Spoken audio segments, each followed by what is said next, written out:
الحمد للہ رب العالمین، الصلاۃ والسلام علی رسولہ النبی الکریم وعلی آلہ واصحابہ اجمعین۔ الحمد للہ الذی ہدانا لہذا وما کنا لنہتدی لولا ان ہدانا اللہ۔ رب اشرح لی صدری ویسر لی امری واحلل عقدۃ من لسانی یفقہوا قولی، آمین یا رب العالمین۔ آج ہم نے آیت 29 شروع کرنی ہے، اور میں نے آپ سے ہمیشہ گزارش کی ہے کہ ہمیں بالکل پچھلا جتنا پڑھا ہے وہ ذہن میں تازہ حاضر ہونا چاہیے۔ پچھلا ہم نے جو دیکھا ہے اس میں سب سے پہلے تو اب یہ آیات نازل ہوئی ہیں 8 اور 9 ہجری میں سورۃ توبہ کی، اور 8 ہجری میں جب مکہ فتح ہو گیا، بلکہ اس سے بھی پہلے جب صلح حدیبیہ ہو گیا تو نبی کریم صلی اللہ علیہ وآلہ وسلم یکسو ہو گئے کہ اب ان کے ساتھ تو لڑائی ہوگی نہیں کیونکہ معاہدہ ہو گیا ہے، اور آپ صلی اللہ علیہ وسلم نے فوراً وہ جو شرارتیں کر رہے تھے اہل کتاب یہودی، وہ جو جمع ہو گئے تھے وہاں خیبر میں، آپ نے 7 ہجری میں غزوہ خیبر ان کو مکمل شکست دے کے اور ان کو ہمیشہ کے لیے مطیع کر لیا۔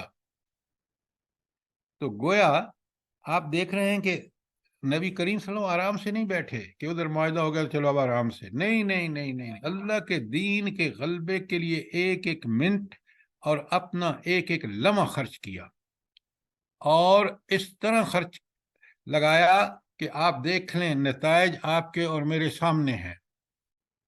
اور اس میں جو چیز سب سے اہم نظر آتی ہے وہ یہ ہے کہ آپ صلی اللہ علیہ وسلم اس کے بعد جب وہاں سے فتح ہوئی تو آپ دیکھیں کہ نبی کریم صلی اللہ علیہ وسلم نے فوراً متوجہ ہوئے کس کی طرف؟ جلدی بتائیں، جلدی بتائیں۔ سر وہ ساتھ کے جو ارد گرد کے جو قبائل تھے ان کو خط لکھنے میں، ان کو مدعو کرنے میں اسلام کے لیے، ویری دین گڈ، اسلام پھیلانے کے لیے۔ Very good, very good. آپ نے سب سے پہلے اس سارے ریجن کے بادشاہوں کو اور حکمرانوں کو خطوط لکھے، اور ان کی وجہ سے جو ایلچی بھیجے اس میں ان لوگوں نے بہت زیادہ مجرم ثابت ہوئے جو رومی سلطنت کے ساتھ تھے، بارڈر پہ تھے اور تھے عرب، اور وہ جو تھے انہوں نے قتل کر دیا نبی کریم صلی اللہ علیہ وسلم کے۔ تو لہٰذا اب اہل کتاب فوکس میں آ گئے، اور پھر غزوہ موتا ہوا، وہ بعد میں آگے آئے گا۔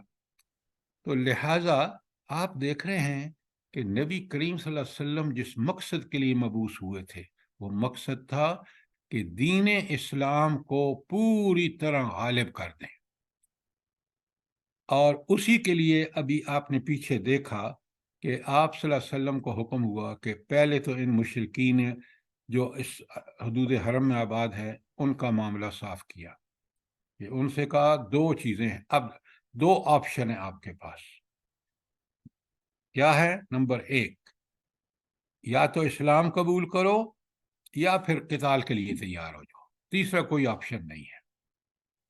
چوتھا، اس کے پہلے اگر آپ نے چھوڑ دیا ہے جزیرۃ العرب، نکل گئے ہیں، تو بہت بہتر ہے۔ لہٰذا یہ اس لیے اتنا سخت ان کے معاملے میں موقف اختیار کیا گیا کہ 22 سال سے نبی کریم صلی اللہ علیہ وسلم دیکھیں، 13 سال مکے کے اور 8-9 سال یہاں مدینے کے، آپ نے دین کی دعوت کا حق ادا کیا، اور انہوں نے مخالفت کرنے میں بھی کوئی کمی نہیں چھوڑی۔ لہٰذا ان کا معاملہ تو ہو گیا وہاں طے۔ پیچھے جو ہم نے پڑھا ہے کہ ان کو 2 آپشن دیے گئے، یا مسلمان ہو جاؤ یا پھر جنگ کے لیے تیار ہو۔ اچھا، یہ اقدام ذرا بڑے غور سے دیکھیں کہ اگر یہ نبی کریم صلی اللہ علیہ وسلم اقدام نہ کرتے تو ان کی سازشیں جاری رہتی، اسلام نافذ نہ ہو سکتا، اسلام سے پوری طرح لوگ مستفید نہ ہو سکتے۔ لہٰذا ان کے خاتمے کے بعد اگلا خاتمہ جو اب آپ آج کی آیت پڑھ رہے ہیں وہ ہے آیت نمبر 29، اور وہ ہے اہل کتاب کے بارے میں۔ اچھا، پہلے ایک بات بہت اچھی طرح سمجھ لیجئے، وہ کیا ہے؟ وہ یہ ہے کہ دنیا میں امن، کسی ریاست میں امن کی گارنٹی اسی وقت ہو سکتی ہے کہ جب حکمران پکے اور سچے مومن ہوں، اور وہ حکمرانی اس لیے کریں کہ اللہ کے دین کو غالب رکھنا ہے۔ اس لیے کہ آپ پوری تاریخ اٹھا کے دیکھ لیں، جب نبی کریم صلی اللہ علیہ وآلہ وسلم کی حکومت قائم ہوئی، جس کا ابھی ہم ذکر کر رہے ہیں، اس کے بعد خلفائے راشدین آئے، اس کے بعد جس قدر اسلام نافذ رہا اتنا ہی دنیا میں امن رہا۔ لیکن خلفائے راشدین کا دور مثالی دور ہے کہ اسلام کا قرآن و سنت بالکل غالب تھے اور اسی کے تحت فیصلے ہوتے تھے۔ اب اس کے بعد آپ دیکھیں جتنا مسلمانوں نے اسلام سے انحراف شروع کیا، اسی قدر ان کے اندر برائیاں آتی چلی گئیں، اور آج ہم وہ مسلمان ہیں کہ جن کے اندر پوری دنیا کو دیکھ لیے، پاکستان کو دیکھ لیے، حکمران ہوں، ججز ہوں، خواص ہوں، عوام ہوں، دین سے دور اور دور۔ خود ہمارے ملکوں میں امن نام کی چیز نہیں ہے، ہم باہر کیا قائم کریں گے؟ یہ بڑی اہم بات ہے۔ اور آج آپ کو اسی حوالے سے قرآن کی یہ آیات ہیں کہ اگر دنیا اسلامی حکومت ہو تو اس کو کیا کرنا چاہیے۔ کافروں کے معاملے میں پہلے بات ہو چکی ہے، کوئی سوال ہو اس کے بارے میں۔ اب دوسرے جو آپ کے ہو سکتے ہیں باشندے ملک کے، وہ اہل کتاب ہو سکتے ہیں۔ تو نبی کریم صلی اللہ علیہ وآلہ وسلم کو اس وقت کیا حکم ملا اور آپ نے کس درجے میں نافذ کیا، اور آج اگر مسلمان حکومتیں اسلامی قرآن و سنت کے تحت یہ حکومتیں قائم ہوتی، اس پر عمل کرنے والی ہوتی، تو یقین مانے کافر آج ہم سے کبھی آگے نہ بڑھ سکتے۔ ہم نے کافروں کا کہنا مان کے، طاغوتوں کا کہنا مان کے اسلامی ملکوں کو اللہ کے دین کے غلبے کی بجائے طاغوت کے غلبے کو رواج دیا۔ یہ بہت ہی افسوسناک صورتحال ہے، اور قرآن مجید اللہ کی وہ کتاب ہے جو ہر صورتحال سے بہتری کی طرف نکلنے کے لیے ہمیں راستہ بتاتی ہے۔ لہذا اس کو کہیں وقت سے آیا کرے، یہ کوئی طریقہ نہیں۔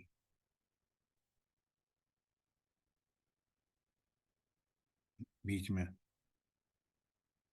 تو اب آپ نے اس نقطہ نظر سے دیکھنا ہے کہ اگر اسلام غالب ہو تو کیا امن و سکون ملتا ہے اس ریاست کو جس میں اسلام کا غلبہ ہوتا ہے، اور جب اسلام کا غلبہ نہیں ہوتا، طاغوت کا غلبہ ہوتا ہے، تو نام و نہاد مسلمان ملک کس طرح پستی اور ذلت اور اللہ کی نافرمانیوں کی وجہ سے کس اذیتوں سے دوچار ہوتے ہیں، خود آپ اپنے ملک میں دیکھ رہے ہیں۔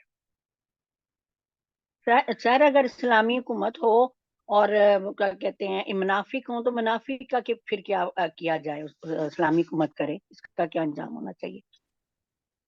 اگر اسلامی حکومت قائم ہونا تو جیسے آپ نے دیکھا ہے، نبی کریم صلی اللہ علیہ وسلم نے سب سے پہلے واپس آ کر اسے غزوہ تبوک سے جب واپس آئے تو سب سے پہلے آگے آ رہی ہیں کہ ان کے ساتھ سختی، آپ نے فوراً مسجد زرار گرا دی، ان کے جو وہاں مرکز تھے مدینے میں منافقوں کے، ان کو ختم کر دیا۔ منافقوں کو آپ دیکھیے، منافقوں کو آپ موقع دیں گے اور ان کے ساتھ آپ سختی نہیں کریں گے تو وہ بالکل یہی حال ہوگا جو آپ کے ملک کا ہے آج۔ یہی منافق طاغوت کے بن جائیں گے پیروکار، پھر وہ اسلام کو نہیں آنے دیں گے۔ سب سے زیادہ جو کوئی نقصان دہ ہو سکتا ہے وہ منافق ہو سکتے ہیں۔ بے شک بیٹا، ساری ان کو غدار بھی تو کہتے ہیں نا، غدار بھی تو ہوتے ہیں نا یہ۔ جو اللہ کا غدار ہے وہ غدار ہے، جی کافر جی جی بات کو پوری طرح سمجھیں اور دیکھیں. اب سنیں ان کا اس وقت نبی کریم صلی اللہ علیہ وآلہ وسلم کو جو اہل کتاب کے بارے میں حکم ملا، میں اس کو کھول کے بیان کر رہا ہوں، آپ سمجھیں، سوال کیا کریں. وہاں پہ آپ کو پیچھے پڑھ کے آیا نا قاتل المشرکین، کہ ان مشرکوں کے ساتھ جنگ کرو. اب بالکل وہی یہاں ٹون ہے، قاتل الذین لا یؤمنون باللہ ولا بالیوم الآخر. جنگ کرو ان لوگوں سے جو نہ اللہ پر ایمان لاتے ہیں اور نہ آخرت پر. ولا یحرمون ما حرم اللہ ورسولہ، اور نہ اس چیز کو حرام ٹھہراتے ہیں جو اللہ اور اس کے رسول نے حرام ٹھہرائی ہے. اور اگلی بات، ولا یدینون دین الحق من الذین اوتوا الکتاب، اور نہ وہ دین حق کی پیروی کرتے ہیں جو وہ لوگ جو اہل کتاب میں سے ہیں. یہاں تک اب میں آگے بعد میں پڑھوں گا. 4 چیزیں بیان ہوئی ہیں. پہلی بات کہ ان لوگوں سے، اہل کتاب سے کیوں جنگ کرو؟ پہلی وجہ وہ اللہ پر ایمان نہیں لاتے. دوسری وجہ ولا بالیوم الآخر، وہ آخرت پر ایمان نہیں لاتے. نمبر 3 ولا یحرمون ما حرم اللہ ورسولہ، اس چیز کو حرام نہیں ٹھہراتے جو اللہ اور اس کے رسول نے حرام ٹھہرائی ہے. ولا یدینون دین الحق من الذین اوتوا الکتاب، اور نہ وہ دین حق کی پیروی کرتے ہیں جو اللہ کے رسول لے کے آئے. یہ اہل کتاب کے 4 جرائم تھے. اچھا، اب مجھے آپ ایک بات بتائیں. پہلا جرم ان کا کہ لا یؤمنون باللہ، کہ وہ اللہ تعالیٰ پر ایمان نہیں لاتے. کیا اس کا کیا مطلب ہے؟ جلدی بتائیں.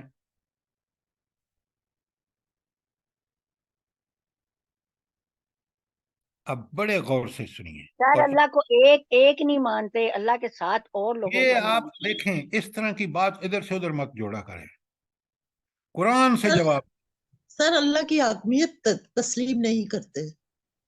اچھا، ایمان کا مطلب کیا ہے؟ پہلے اگر اس کو سمجھ لینا، پھر حاکمیت بڑی بات کی بات ہے.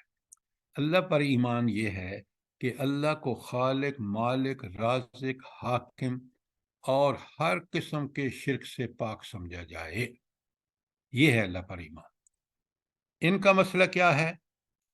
یہ تو کہتے ہیں، آگے آ رہا ہے آپ کے سامنے، کہ یہ کہتے ہیں وقالت الیہود عزیز ابن اللہ، عزیر ابن اللہ.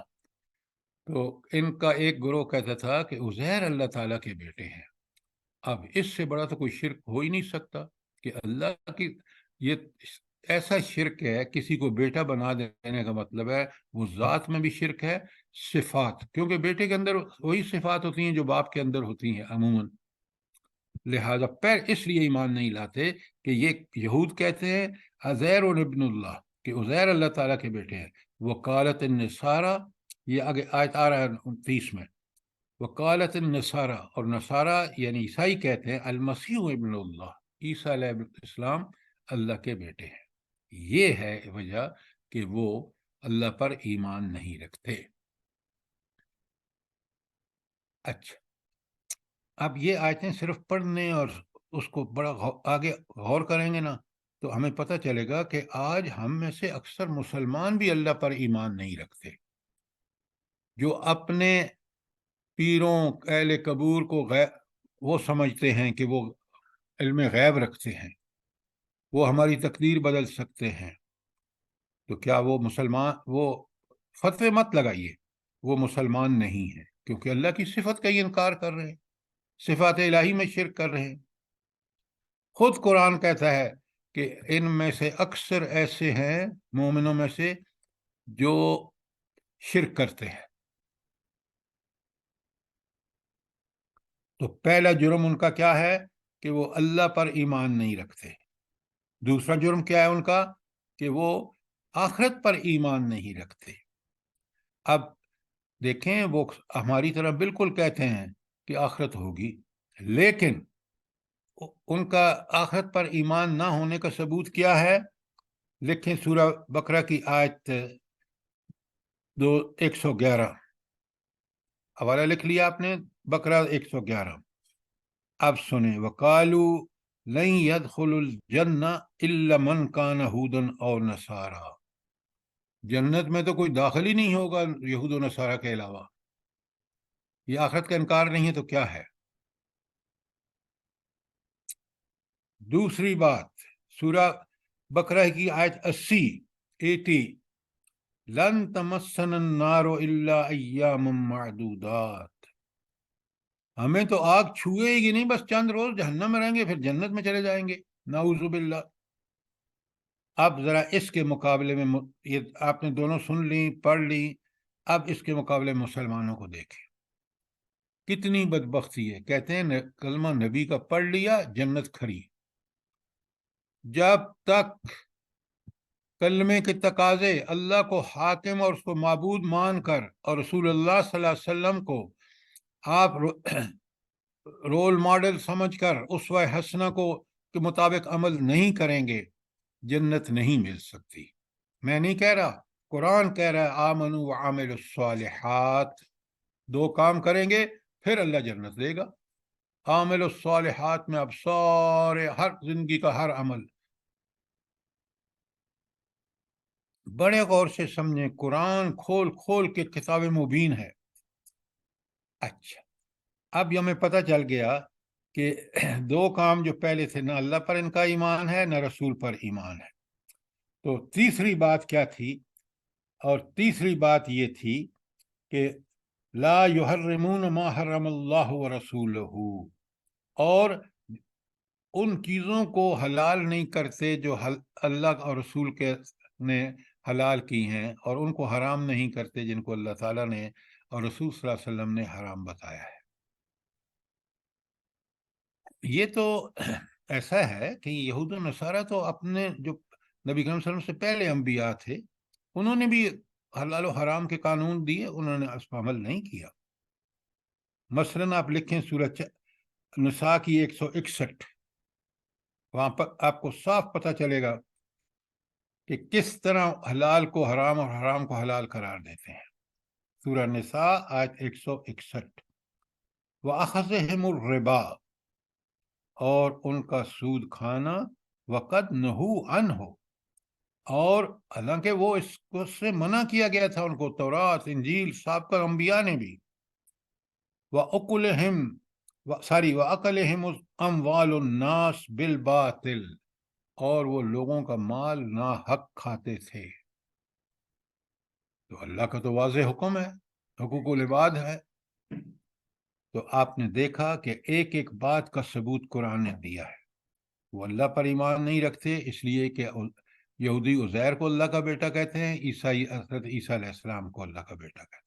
وہ آخرت پر ایمان نہیں رکھتے اس لیے کہ وہ آخرت کو سمجھتے ہیں کہ وہ تو جنت میں جائے گا یہودی اور عیسائی، اور کوئی جا ہی نہیں سکتا.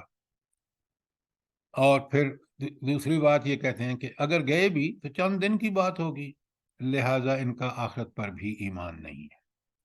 اور یہ حلال کو حلال، اللہ اور رسول کے حلال حرام کو قرار نہیں دیتے، بلکہ اس کے لیے آپ نے ابھی سورہ نساء کی آیت 161 پر سنی ہے کہ جس میں انہوں نے سود کو کھا رہے تھے، اللہ کہ اللہ نے منع کیا تھا، اور پھر لوگوں کے مال بھی کھاتے تھے وغیرہ وغیرہ. اچھا، یہ تینوں چیزیں آپ کو کلیئر ہو گئیں کہ بسم اللہ الرحمن، قاتل الذین لا یؤمنون باللہ ولا بالیوم الآخر لا یحرمون ما حرم اللہ ورسولہ. اب یہ بات اگر کلیئر ہو گئی ہے تو آج آپ دیکھ لیں یہ تینوں کام ہم کر رہے ہیں کسی درجے میں. اگر آپ کو شک ہے تو سوال کیجئے. اس کے بعد اللہ تعالیٰ نے فرمایا لا یدینون دین الحق، اور یہ دین حق کی پیروی بھی نہیں کرتے. من الذین اوتوا الکتاب، کون سے لوگ؟ وہ لوگ جن کو کتاب دی گئی. اب آپ یہاں بالکل کلیئرلی سمجھ سکتے ہیں کہ دین حق سے مراد دین اسلام ہے. وہ اسلام نہیں جس کو ہم نے اسلام سمجھا، وہ اسلام جو قرآن و سنت میں بیان ہوا ہے کہ زندگی کے ہر معاملے میں کھانا، کمانا، شادی، بیاہ، نکاح، طلاق، دیگر معاملات، صلح، آپ کی جنگ، ساری کی ساری کے بارے میں جو احکامات اسلام نے میں دیے ہیں، ان کو جو مانے گا وہ مسلم ہے۔ ہم اپنے آپ کو مسلمان کہتے ہیں، ہم مسلمان نہیں ہیں، اس لیے کہ مسلمان کی صحیح ڈیفینیشن جو میں نے ابھی آپ کو بتائی ہے۔ لہذا یہ کام بھی نہیں کرتے کہ دین حق کی پیروی کا حق ادا کریں۔ اچھا، انہوں نے دین حق کی پیروی نہیں کی، اللہ نے ان کو ذلیل و رسوا کر دیا۔ دنیا میں غلامی کی زندگی، کس قدر ان پر ذلت اور پستی، اور جب ہم نے چھوڑا، اور ہم نے جو جتنا چھوڑتے چلے گئے اتنے ذلیل، اور آج ہم اس سے دور، اور ذلت اور پستی کی انتہا۔ اگر غلط بات ہے تو سوال کریں۔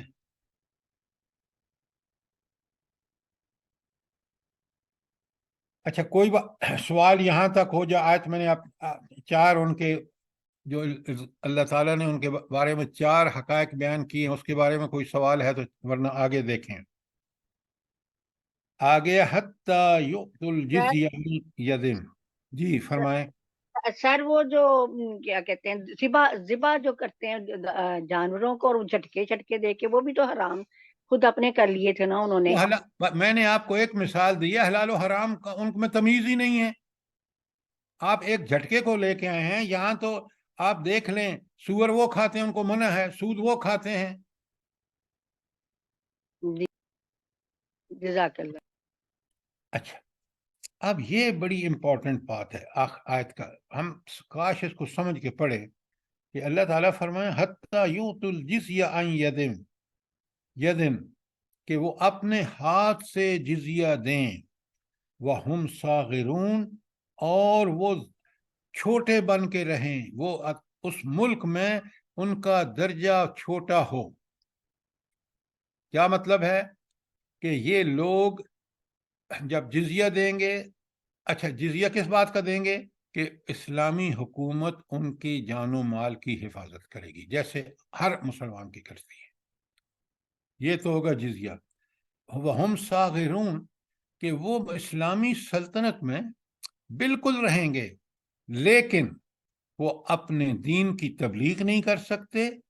ان کو آزادی ہے خود، کہ وہ، کیونکہ اللہ نے آزادی دی ہے کہ تم دنیا میں جو دین چاہو قبول کرو، جب میرے پاس آؤ گے تو میں حساب لے لوں گا۔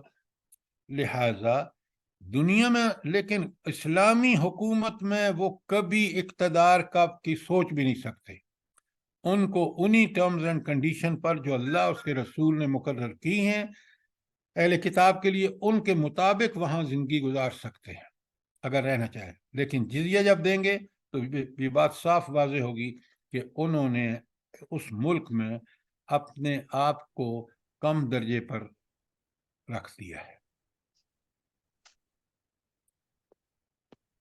اب آپ کہیں گے کہ سر یہ جو اہل کتاب ہے، ان کو حکومت میں سے بھی کوئی منصب نہیں مل سکتا؟ سوال ہی نہیں پیدا ہوتا۔ حکومت کے منصب جو ہیں وہ کس کے لیے ہیں بتائیں مجھے؟ وہ ہے اللہ کے دین کے نفاذ کے لیے۔ آپ کسی منصب میں، حکومت میں قائم ہیں، کسی عہدے پر ہیں، یہ آج کا مسلمانوں کو چھوڑ دیں، کفر سے ہم آگے بڑھ چکے ہیں۔ مسلمان کا عہدہ، اسلامی حکومت کے عہدے کا مطلب ہے کہ آپ اس کے کسٹوڈین ہیں دین حق کے۔ عہدہ نہیں مل سکتا، ہاں یہ کاروبار کر سکتے ہیں، اپنی طرز پہ زندگی گزار سکتے ہیں، لیکن اسلامی حکومت ان کو بالکل واچ کرے گی کہ کوئی ان کی ایکٹیویٹیز اینٹی اسٹیٹ نہ ہو، اینٹی اسلام نہ ہو۔ جیسے یہ اقلیتوں کی سیٹیں نکال دیتے ہیں نا، اس لیے میں نے پوچھا ہے۔ یہ تو سراسر ظلم ہے۔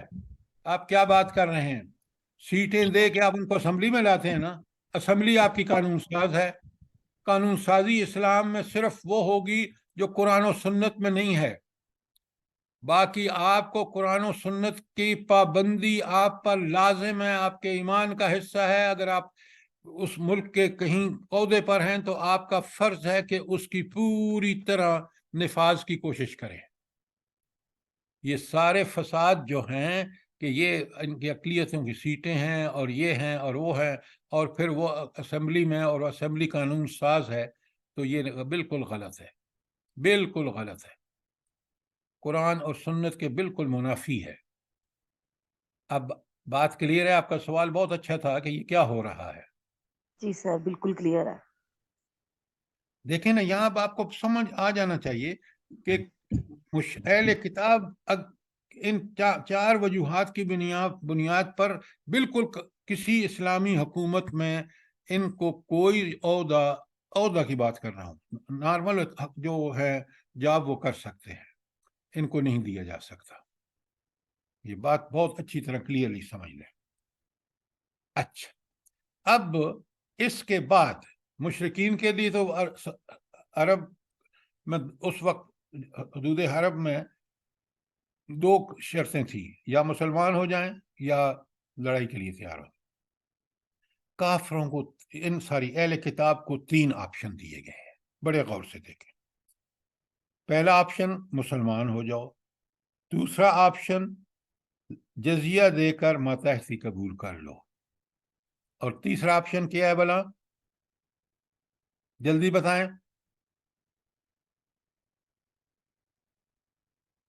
قرآن کو سمجھ کے تیسرا آپشن ہے جنگ کے لیے تیار ہو جاؤ۔ اگر یہ دونوں قبول نہیں ہے نا، قاتل الذین آپ نے شروع میں آیا ہے، اب کوئی سوال ہے کریں تاکہ آپ کو کل کوئی سوال کرے تو آپ کے پاس جواب ہو قرآن اور سنت سے۔ سر یہ جو جزیہ دینا یا ہاتھ سے دینا، اس میں کیا فرق ہے؟ یہ ہاتھ کیوں لکھا ہوا ہے یہاں پہ؟ ہاں، یہ آپ کو سمجھ اس وقت آئے گی جب ایک تو ہے نا، ہاتھ سے دینے کا مطلب ہے کہ میں خود اس بات کا اعتراف کر رہا ہوں کہ میں یہاں ان لوگوں میں سے جو اس ملک میں جزیہ دیتے ہیں۔ تو ہاتھ کا ذکر اس لیے آیا ہے تاکہ اس بات کا ثبوت رہے کہ وہ خود اس بات کا اعتراف کر رہا ہے۔ حکومت اللہ کی ہے، یاد رکھیں، مسلمانوں کی حکومت نہیں ہے، اسلام کی حکومت ہے۔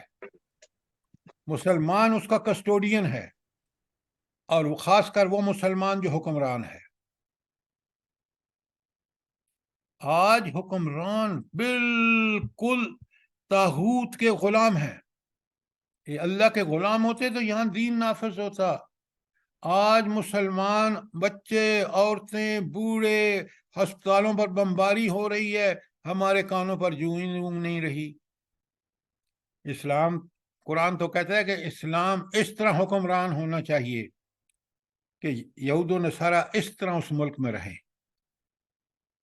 یہود رہنا چاہتے ہیں رہیں، عیسائی رہیں، لیکن اس حیثیت میں رہنا ہوگا۔ آج اگر ایک دنیا میں بہت سٹرونگ اسلامی حکومت ہوتی نا، بخدا یہ صورت نہ ہوتی جو آج آپ دیکھ رہے ہیں۔ اس کا فرض ہوتا کہ وہ پہنچے ان کے لیے، بچوں، بوڑھوں، عورتوں، ہسپتالوں پر بمباری کرنے والوں کے خلاف ایک ایک آدمی، اللہ کا حکم ہے، ڈٹ جاتا۔ اب دیکھیں اس آیت سے کیا کچھ برآمد ہو رہا ہے، میں اپنی طرف سے نہیں لا رہا۔ اچھا دیکھیں نا، وَهُمْ صَاغِرُونَ، وہ اس ملک میں چھوٹے بن کے رہے۔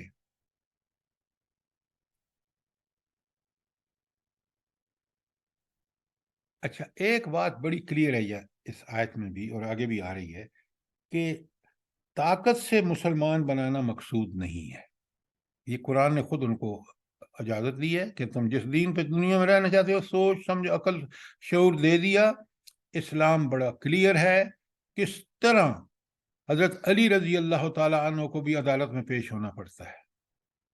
یہاں تو پتہ نہیں ججز کیا خدا، نعوذ باللہ، خدا بن بیٹھے ہیں۔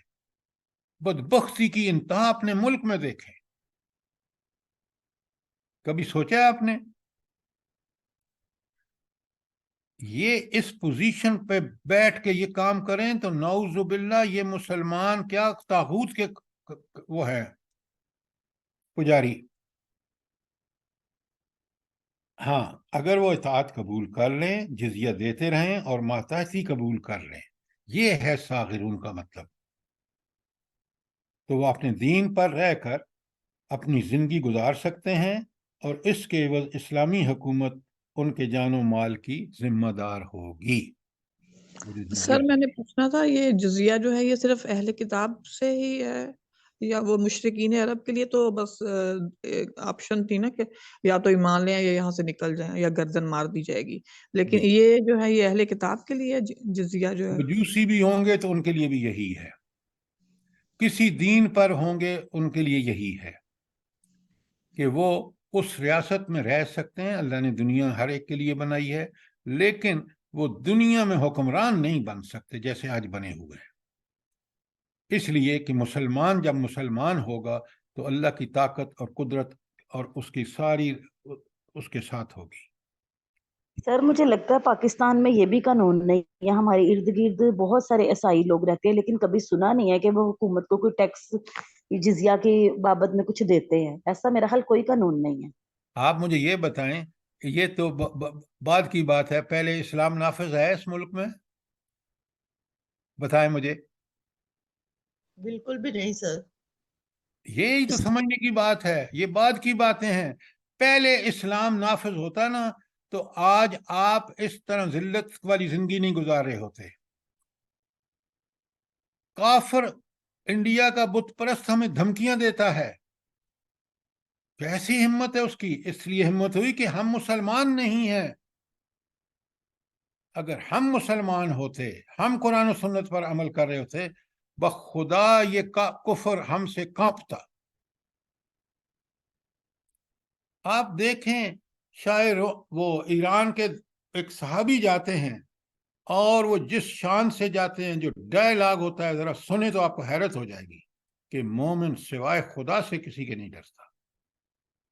یہاں تو آپ دیکھ رہے ہیں آپ کی فوجیں، آپ کی بیوروکریسی، آپ مسلمان ملکوں کے کس طرح دست بدست ہاتھ باندھ کے کھڑے ہیں طاغوتوں کے سامنے، امریکہ کے سامنے۔ میں ابھی آپ چاہیں تو میں ویڈیو آپ کو بھیج سکتا ہوں جس میں وہ کہتا ہے، اسرائیل کا صدر، کہ ہمارے لیے دو ملک خطرہ ہیں، پوری دنیا کے لیے دو ملک خطرہ ہیں، ایک ایران اور ایک پاکستان۔ اس اپنی زبان سے کہہ رہے، پریس میں اوپن ویڈیو موجود ہے۔ یہ ہمت کیسے ہوئی اس کو؟ یہ ہمت اس لیے ہوئی کہ ہم اسرائیل کے غلام ہیں، مالی اور پتہ نہیں کیا کیا، اور عربوں کو دیکھیں، دیگر مسلمان ملکوں کو دیکھیں۔ یہ اس شخص کے ساتھ تعاون کرنے کو تیار ہے جو یہ اعلان کہتا ہے کہ یہ دنیا کے لیے خطرہ ہے۔ کیا مطلب ہے؟ ان کو ختم ہونا چاہیے۔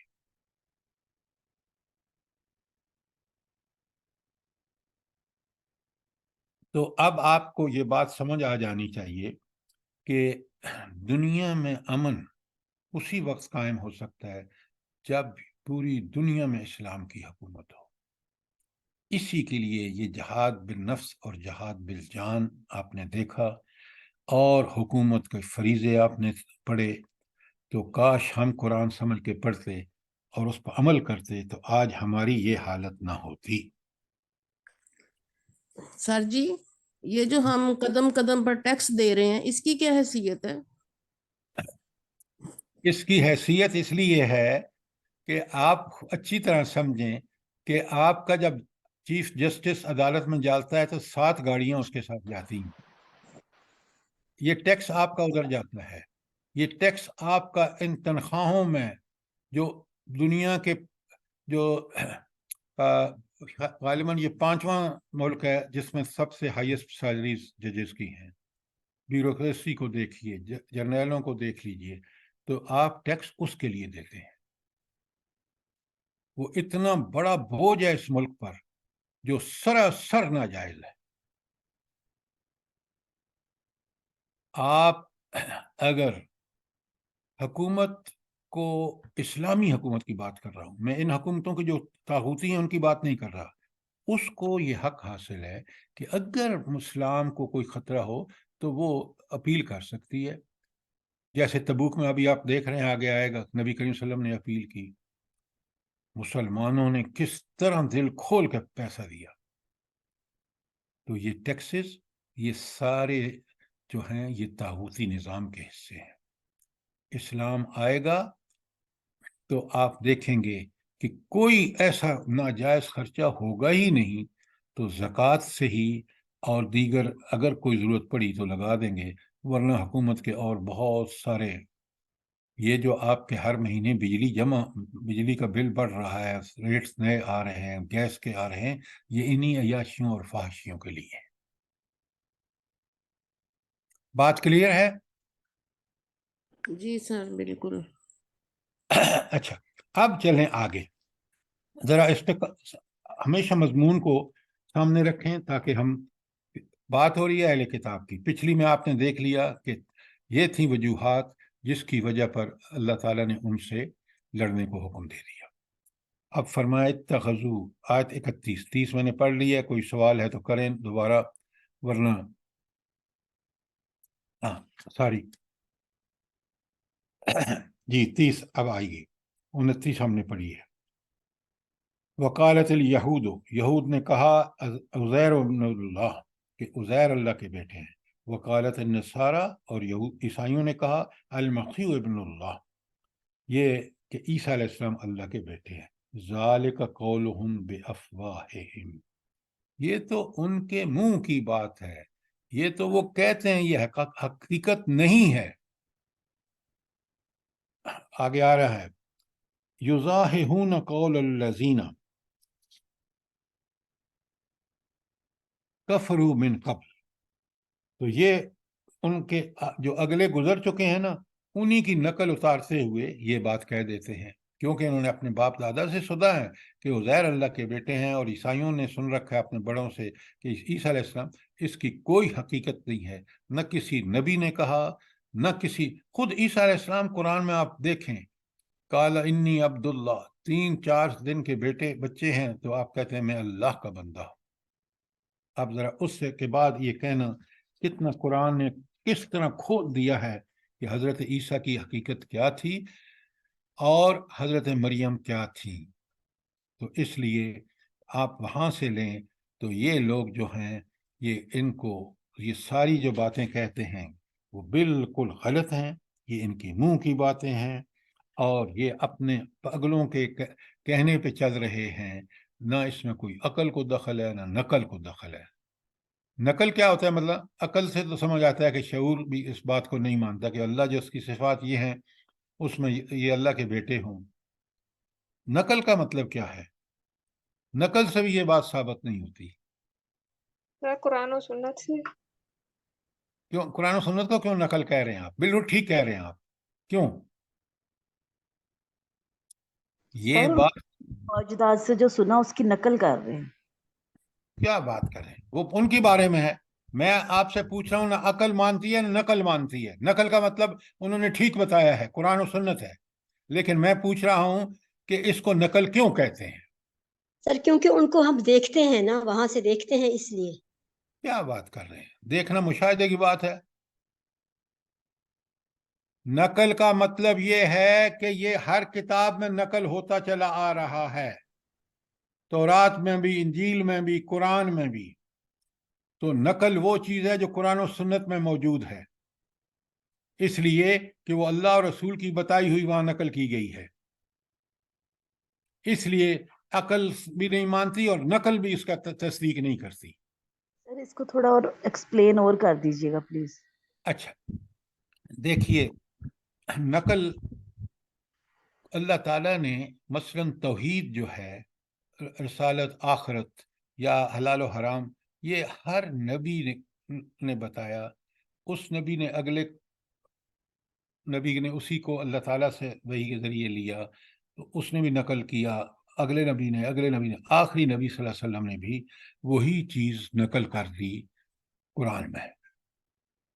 تو گویا نقل وہ چیز ہے جو ہمیشہ سے اللہ تعالیٰ کی وحی میں انبیاء پر آتی رہی اور وہ ٹرانسفر ہوتی رہی اگلی نسلوں کو. اور آج قرآن کے اندر بھی وہ نقل موجود ہے، وہ احکامات. سر جی ہم اس کو یہ بھی کہہ سکتے ہیں کہ لکھی ہوئی چیز. بھائی لکھی ہوئی ہر چیز نہیں، لکھی ہوئی وہ چیز جو اللہ اور اس کے رسول نے لکھی ہے. میں اور آپ لکھنے کا نقل نہیں ہے، وہ سند نہیں ہے. بات سمجھ آئی نہیں؟ قرآن و سنت کے حساب سے سر میں یہ کہہ رہی تھی کہ تو پال آپ لفظ تو نہیں کہا آپ نے. پہلے قرآن و سنت کی سے نقل ہوتی جو چیز آئی ہے وہ نقل ہے. اور اب نقل میں کہیں مجھے بتائیں کہ قرآن میں ان چیزوں کا ذکر ہو جو یہ بدبخت کر رہے ہیں. سر اس کو ایسے بھی کہہ سکتے ہیں نا کہ جیسے تورات میں وہ باتیں آئی ہیں اور پھر قرآن پاک میں بھی مطلب جو بھی پیغمبر آتے رہے ان کی کتابوں میں وہ چیز موجود تھی اور وہی والے احکامات اب قرآن پاک میں بھی موجود ہیں. یہی تو میں عرض کر رہا ہوں آپ سے. ان کو نقل کہتے ہیں. اور اس کو سمجھیں کہ قرآن نے جو بہت سارے یہ واقعات ہیں یہ نقل ہے. سارے انبیاء کے واقعات نقل ہے کہ اللہ تعالیٰ نے پہلی کتابوں میں بھی جو پہلے لوگ تھے ان کے سارے واقعات بیان کیے. قرآن میں ان سب کے واقعات سورہ اس میں آپ دیکھیں سورہ آراف میں، سورہ ہود میں، اور واقعات دوسری جگہ بھی نقل ہوئے ہیں. اچھا اب آگے چلتے ہیں. بسم اللہ الرحمن الرحیم واتخذوا آبارہم سوری ہاں 30 آپ کی مکمل ہو گئی اور 30 پہ کوئی سوال نہیں ہے. اب چلتے ہیں آیت 31. بسم اللہ الرحمن الرحیم اتخذوا احبارہم ورہبانہم اربابا من دون اللہ. سر یہ رہتی ہے نا قتلہم اللہ انا یوفقون. جزاک اللہ. قتلہم اللہ، اللہ ان کو قتل کرے. اصل میں یہاں یہ بد دعا ہے. کیا ہے؟ بد دعا ہے جو آپ اور میں کہ اللہ ان کو غارت کرے. تو یہ ہم بد دعا کر رہے ہیں ان کے لیے. انا یؤفکون، یہ کہاں دھوکہ کھا رہے ہیں، کیوں یہ شرک کر رہے ہیں جس کا نہ عقل مانتی ہے نہ نقل میں کوئی ذکر ہے. لہذا ہم بد دعا کرتے ہیں قتل ہوں اللہ ان کو غارت کرے. یہ مشرک کتنی برا شرک کر رہے ہیں جس کی نہ عقل میں کوئی دلیل ہے نہ نقل میں. انا یؤفکون، یہ کہاں دھوکہ کھا رہے ہیں. یہ شرک جس کی کوئی دلیل نہیں، جس کا کوئی بنیاد نہیں، یہ دھوکے میں نہیں ہے تو اور کیا ہے. اب بات کلیئر ہے؟ جی سر. اچھا بسم اللہ الرحمن الرحیم اتخذوا احبارہم ورہبانہم اربابا من دون اللہ. انہوں نے اپنے علماء اور درویشوں کو رب بنا لیا ہے اللہ کو چھوڑ کر. کس کو رب بنا لیا ہے؟ اپنے علماء اور درویشوں کو. اچھا عدی بن حاتم جب کیونکہ مسلمان ہو چکے تھے تو انہوں نے فوراً کہا، وہ عیسائی تھے، کہ اے اللہ کے رسول ہم تو ان کو نہیں مانتے تھے رب. اب بڑے غور سے سنیے. حضور نے فرمایا ان کے حلال کردہ کو تم حلال سمجھتے، ان کے حرام کردہ کو تم حرام سمجھتے تھے. اللہ کے حلال اور حرام پر تمہارا ایمان نہیں تھا، تمہارا ایمان ان کے پاس تھا. اور حلال و حرام کا اختیار کس کو ہے؟ اللہ تعالیٰ کو. اللہ تعالیٰ کو ہے. لہذا اللہ تعالیٰ ہی رب ہے. تو جو اس چیز کو حلال و حرام کسی دوسرے میں مانے، کسی دوسرے کا مانے، گویا اس نے اس کو رب مانا ہے. یہ ہے دلیل کہ انہوں نے اپنے علماء اور درویشوں کو رب بنا لیا تھا.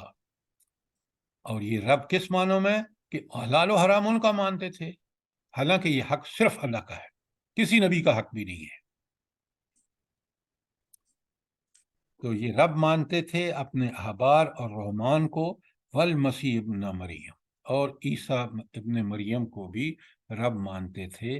اس لیے کہ جب اللہ کا بیٹا بنا ہے تو پھر انہوں نے یہ بھی حرکت کی. آگے جو خلاصہ آ رہا ہے نا پوری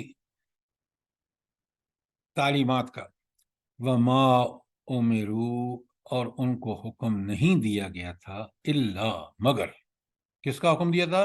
لیعبدوا الہا واحدا، کہ ایک الہ واحد کی عبادت کریں. کہ پوری زندگی کے ہر معاملے میں اس کا حکم مانے، زندگی کے کسی شعبے سے ہو، جینے مرنے کھانے کمانے معاملات کرنے، حقوق العباد کے بارے میں، اللہ کے حقوق کے بارے میں صرف اور صرف کس کا کہنا مانے؟ اللہ کا کہنا مانے، کسی اور کا نہیں، کیونکہ وہ لا الہ الا ہو، اس کے علاوہ کوئی معبود نہیں، کوئی حاکم نہیں، سبحانہ۔ کیا یہ اکثر آتا ہے شرکیہ الفاظ کے بعد، کیا مطلب ہے اس کا سبحانہ؟ اللہ تعالیٰ آپ اللہ ان اس سے شرک سے پاک ہے، پاک۔ اللہ اس شرک سے پاک ہے جو یہ لوگ کر رہے ہیں۔ یہ اس میں یہ ہے، اس بات اللہ تعالیٰ ان کمزوریوں سے ہی پاک ہے جس کی وجہ سے شریک بنایا جاتا ہے۔ یہاں اگر آپ دیکھیں نا تو اللہ اس یہ شرک پیچھے آیا آیت میں، اس سے پاک ہے، یہ تو ہو گیا نا آیت میں مفہوم۔ اس کے بعد اللہ سبحان اللہ کلمے کا مطلب ہی یہی ہے کہ اللہ ہر ضعف، ہر کمزوری، ہر گناہ، ہر عیب سے پاک ہے۔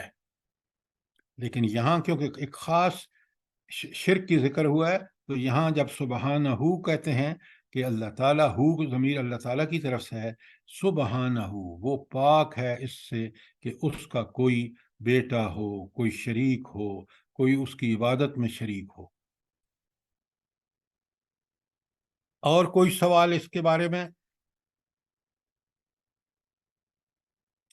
یہ بہت اہم چیزیں ہیں، اور دیکھیں سب آپ دیکھ رہے ہیں کہ آج یہ ان میں سے ایک ایک چیز امت مسلمہ کے اندر موجود ہے۔ اور پھر آپ حضور نبی کریم صلی اللہ علیہ وآلہ وسلم کی وہ حدیث اپنے سامنے لائیں جس میں آپ صلی اللہ علیہ وسلم فرماتے ہیں کہ تم تو ان کے قدم پر قدم رکھ کے گمراہی میں جاؤ گے، جس بل میں وہ یہ گھسے ہیں تم بھی گھسو گے۔ آج ذرا غور تو کریں، اپنے ہاں صرف ان جدید تعلیم یافتہ سیکولرسٹوں کو دیکھیں اور اپنے مولویوں کو اور اپنے علماء کو دیکھیں، کتنے افسوس کی بات ہے۔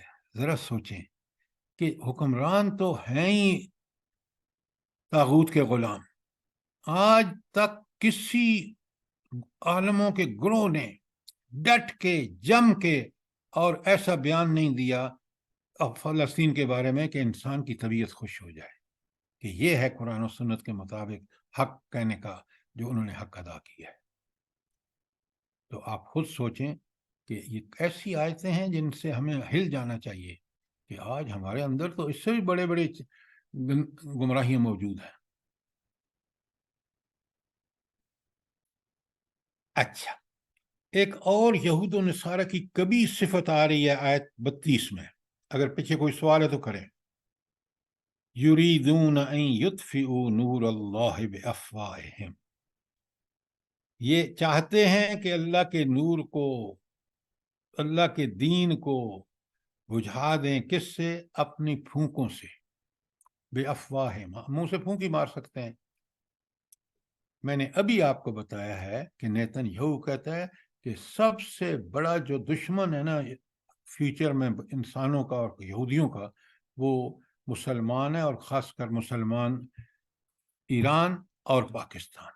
یہ ویڈیو موجود ہے، آپ جب چاہیں وہاں سے ڈاؤن لوڈ کر سکتے ہیں۔ تو یہ ہے یریدون ان یطفئوا نور اللہ بافواہ، وہ اپنے منہوں سے، اپنی پھونکوں سے اس روشنی کو، اس چراغ کو، اس دین کو، اس قرآن کو، یہ اس کو مٹانا چاہتے ہیں۔ لیکن اللہ تعالیٰ کیا فرماتے ہیں؟ کمال دیکھیں ذرا اللہ تعالیٰ کا دعویٰ اور کس یقینیت اور سرٹینٹی سے ہے۔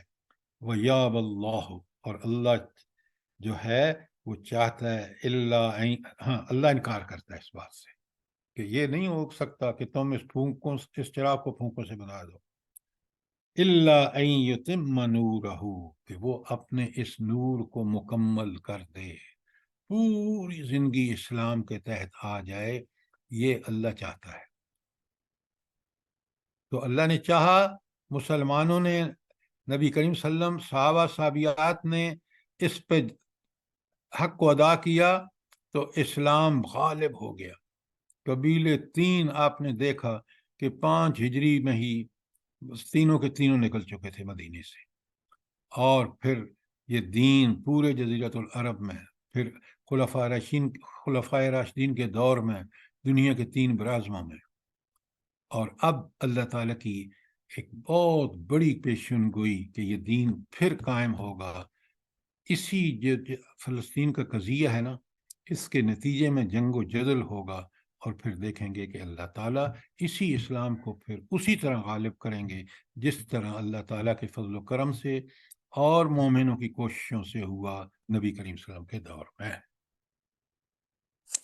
سر یہ یہودی جو جلا وطن ہوئے تھے مدینہ منورہ میں سے، کینکا اور بنی نذیر وغیرہ، تو یہ چاہتے، آپ بھی یہی چاہتے ہیں کہ ہم مدینہ منورہ میں اپنی جگہ پہ واپس آئیں؟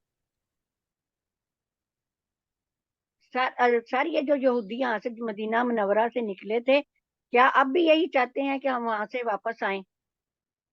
سب سے پہلا دیکھیں، یہ بڑی بعد کی باتیں ہیں، یہ سب سے پہلے اللہ کے دین کو مٹانا چاہتے ہیں. ان کا مطمع نظر یہ ہے کہ دنیا میں عیسائیت، وہ دجال مسیح جس کو مسیح اس اپنے دجال کو کہتے ہیں، یہ اس کے منتظر ہیں، وہ آئے اور پوری دنیا پر ان کا غلبہ ہو. جب پوری دنیا پہ ہوگا تو مکہ مدینہ تو اس دنیا کا حصہ ہے، لیکن اللہ تعالیٰ پھر اسی وقت ظہور ہوگا حضرت مہدی کا اور حضرت عیسیٰ کا، اور پھر وہ قتل ہوگا، اور پھر پوری دنیا میں اسلام قائم ہوگا. باب الفتح میں حدیثوں کو دیکھیں.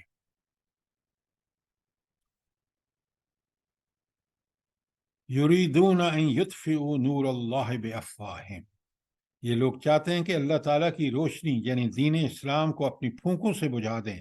وَيَأْبَى اللَّهُ، مگر اللہ اپنی روشنی کو، وَيَأْبَى اللَّهُ، اللہ اس بات سے بالکل انکار کرتے ہیں، إِلَّا أَن يُتِمَّ نُورَهُ، یہ کہ اللہ تعالیٰ اپنے نور دین کو مکمل کر کے رہے گا.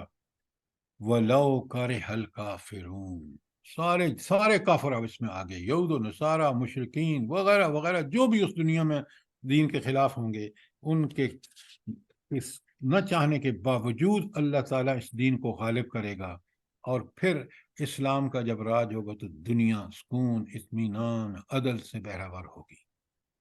وہ اصول پر سوسائٹی قائم ہوگی، جو اصول اللہ تعالیٰ اور رسول صلی اللہ علیہ وسلم کے بیان کردہ ہے. سر یہی اس جیسی ایک ریلیٹڈ آیت جو سورہ صف میں بھی ہے، سورہ آیت نمبر 8 میں. جی کیا ہے آیت؟ یریدون ان یطفئوا نور اللہ بافواہہم بالکل واللہ بالکل متم بالکل نورہ صحیح ولو فرمایا آپ نے. کرہ الکافرون. لو کرہ الکافرون. نہیں، میں آپ کو وہ ساری آیتیں سناتا ہوں تاکہ آپ کو، یہ آیت قرآن میں 3 جگہ آئی ہے.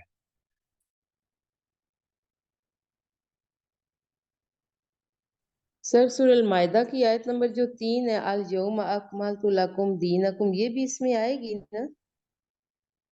دیکھیں، یہ ہے صرف اس وقت جب قرآن نے سارے احکامات مکمل کر دیے، لیکن یہاں کافروں کی کوشش کے برخلاف جو بات آ رہی ہے وہ الگ بات ہے، وہ الگ بات ہے. ٹھیک ہے سر. اچھا جی سنیں، یہ اب آپ نے جو بات کہی ہے کہ یہ آیت ہے 33 جو ہے وہ یہ ہے جو ابھی ہم پڑھ رہے ہیں. والذی ارسل، ساری وہ اب 33 پہ تو ہم گئے نہیں ہیں، ہم 32 پڑھ رہے ہیں. 33 پہ جب آئیں گے تو میں آپ کو اس کے بارے میں ساری آیتیں بتاؤں گا. لیکن یہ جو آپ نے ابھی کہا نا 32 کے بارے میں، وہ بالکل سورہ حدیث کی آیت بالکل آپ نے ٹھیک کہا کہ یریدون لیطفئوا نور اللہ بافواہہم. سر جی یہ سورہ صف میں بھی ہے. سورہ صف میں آپ پڑھیں گے تو پھر پتہ چلے گا، اس طرح نہیں، تاکہ ہمیں پتہ چلے واقعی. میں دونوں دیکھ لوں گا، اور کل انشاءاللہ اس پہ آپ سے پھر گفتگو ہوگی 32 سے آگے. تو اور کوئی اس بارے میں دیکھیں، یہ بہت اہم قرآن کی مباحث ہیں. جو آج کے دور میں بالکل ہمیں ہدایت اور روشنی واضح طور پر دیتے ہیں کہ یہ تمہارے کرتوتوں کی وجہ سے آج دنیا میں طاغوت کا غلبہ ہے۔ اگر اسلام ہوتا، تم مومن ہوتے، جہاد کرنے والے مالوں اور جانوں سے، آج یہ صورت نہ ہوتی۔ تمہارے حکمران وہ لوگ ہوتے جو اللہ اور اس کے رسول کے کلمے کے لیے اپنا اقتدار استعمال کرتے، اس کی سربلندی کے لیے، دین کو قائم اور دائم کرنے کے لیے، اور کافروں سے یہ رویہ اختیار کرتے جو پیچھے بیان ہوا ہے، اور نصارہ اور دیگر سارے اہل کتاب وغیرہ سے وہ کچھ کرتے جو ہم اللہ نے بیان کیا ہے، تو آج آپ کا امن، سکون، چین، ہر چیز برقرار ہوتی۔ کیوں کہ اسلام نافذ تھا۔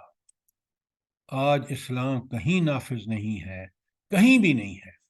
اور آپ دیکھ رہے ہیں کہ ظہر الفساد فی البر والبحر، کیفیت کیا ہے کہ ساری دنیا میں جو ہے وہ فساد برپا ہے۔ اس فساد کو مٹا اگر کوئی سکتی ہے تو اسلام کا صحیح نفاذ۔ اللہ تعالیٰ مجھے بھی اور آپ کو یہ چیزیں سمجھنے کی اور اس کے مطابق عمل کرنے کی توفیق عطا فرمائے۔ آمین۔ سورۃ صاف کی 8 نمبر آیت ہے۔ بھائی آیت سر پڑھو، میں نے پڑھی تھی آپ کے سامنے، یریدون لیطفئوا نور اللہ اچھا بافواہہم جزاک اللہ، واللہ متم نوری ولو کرہ الکافرون۔ جزاک اللہ، بالکل آپ نے صحیح فرمایا، جزاک اللہ۔ تو آپ ذرا قرآن کو پڑھیں، یہ اللہ کا ایسا نور ہے کہ جو ہمیں ہر قسم کی مشکلات میں ہمارے لیے حل پیش کرتا ہے۔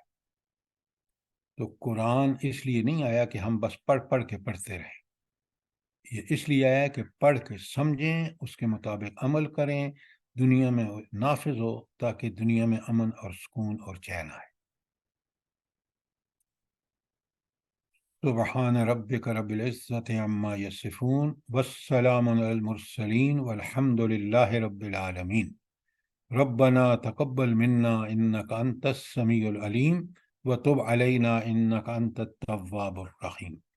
سبحان ربک رب العزت عما یصفون والسلام علی المرسلین والحمد للہ رب العالمین۔